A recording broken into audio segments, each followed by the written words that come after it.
Now we're going to go up in the attic and inspect that, and we've also turned the furnace on because it's up in the attic, and we'll check that at the same time.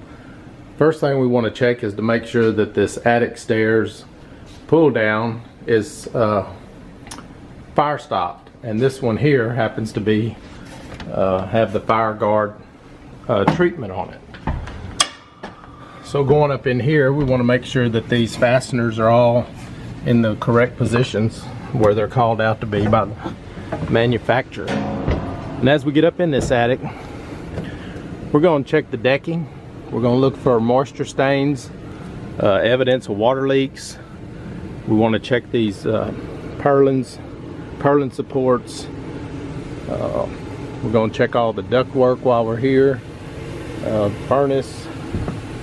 Anytime a furnace is mounted up in the attic like this, it is required to have a walkway to it. So this one does. If we can make our way up there. We're going to check the depth of the insulation. And this one here has a tag on it there that's about 13 inches deep. We're going to come through and we'll use our light and we'll look around, check all the rafters, how the rafters are made. We want to make sure that these vents coming out of the bathrooms are exhausting to the exterior.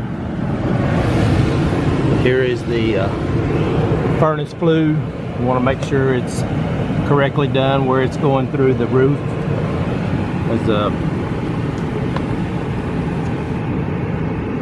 Over in that area is where the fireplace chimney or flue's coming up. Here you'll notice these baffles that keep the insulation from blocking the soffit vents. So this attic looks pretty good. It's in pretty good shape. This house was built in 2007. Now in the furnace, we want to look in here and make sure that the flames are blue. Here we're seeing a little bit of rust that's been dripping out of the AC evaporator. So we will point that out in the report as well and have that checked out. And here in the drainage safety pan, condensate pan, we've noticed that there has been some water in it. So that's a definitely check that out.